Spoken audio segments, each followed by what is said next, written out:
তথাপি বহাগ মাহটো আমাৰ বৰ আদৰৰ মাহ, আপোন মাহ আৰু অসমীয়াৰ আয়ুস ৰেখা। বহাগ মাহটোৱে আমাক সবল কৰি তোলে। মাঘ বিহুত ভোগ কৰি বহাগৰ ৰঙালী ৰং কৰি আমি সবল হৈ কামত প্ৰেৰণাৰে উদ্যমেৰে নতুনকৈ আমি আগবাঢ়ি যাব পাৰোঁ। আমাৰ নাচনীসকলে বহাগৰ ঢোলৰ চাপৰত ঢোল পেঁপা গগনাৰ তেওঁলোকৰ মন উগুল থুগুল কৰি চেনাইক বিচাৰি উদিতিত জোঁটৰ ভাগি তেওঁলোকে চেনাইক বিচাৰি আহে। তেওঁলোকে হাতত গামখাৰু মুগাৰ ৰিহা মেখেলা পিন্ধি ৰঙা ব্লাউজেৰে যিটো সাজ পিন্ধি আহে, সেই সাজটো পৃথিৱীত বিৰল।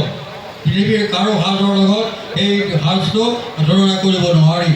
আপোনালোকেও আজি সকলোৱে যেনেধৰণে আহি আজি ইয়াত উপস্থিত হৈছে, সেই সকলোৱে যিটো উৎসাহেৰে আজি ইয়াত উপস্থিত হৈছে, সেই উৎসাহত মই শ্ৰদ্ধা জনাইছোঁ। আমাৰ মৰমৰ শ্ৰদ্ধাৰ আয়ুক্ত মহোদয়ে তেজপুৰৰ কৃষ্টি সংস্কৃতিৰ পথাৰখন জীপাল কৰি ৰাখিবৰ কাৰণে অহৰহ প্ৰচেষ্টা হাতত লৈ আহিছিলে।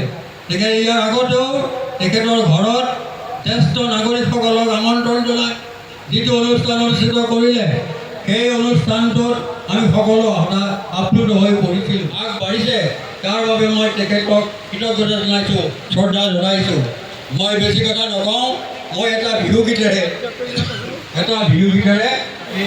মই এই বিহুগীতটিত দুটা শব্দ মোৰ নিজবীয়াকৈ লগাইছোঁ।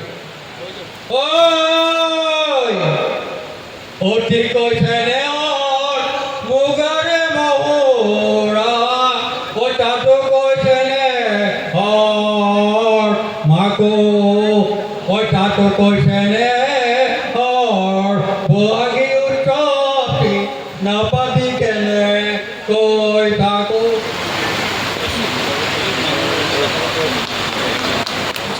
একতা বঢ়াই সম্প্ৰীতিৰ এনাজৰীৰে জাতিটোক সুদৃঢ় কৰি বান্ধি তোলে। সুধাকণ্ঠ ডক্টৰ ভূপেন হাজৰিকাৰ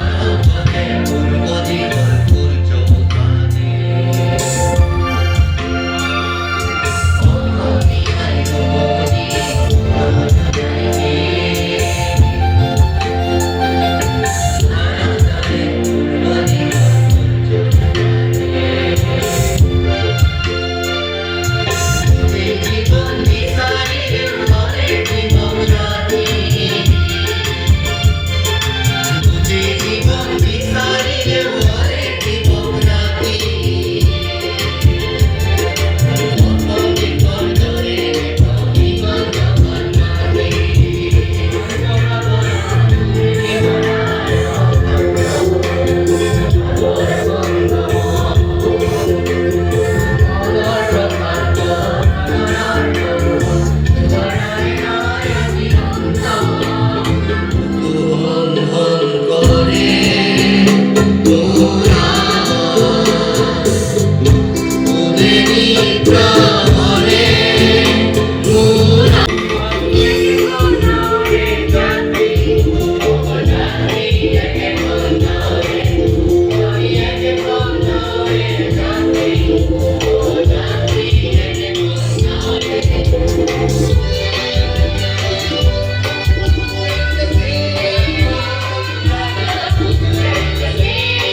জড়াই একুৰাজু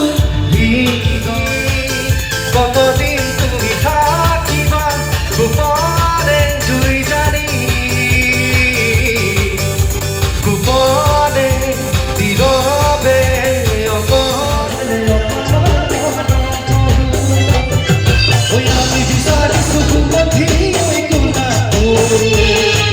জানান মনলি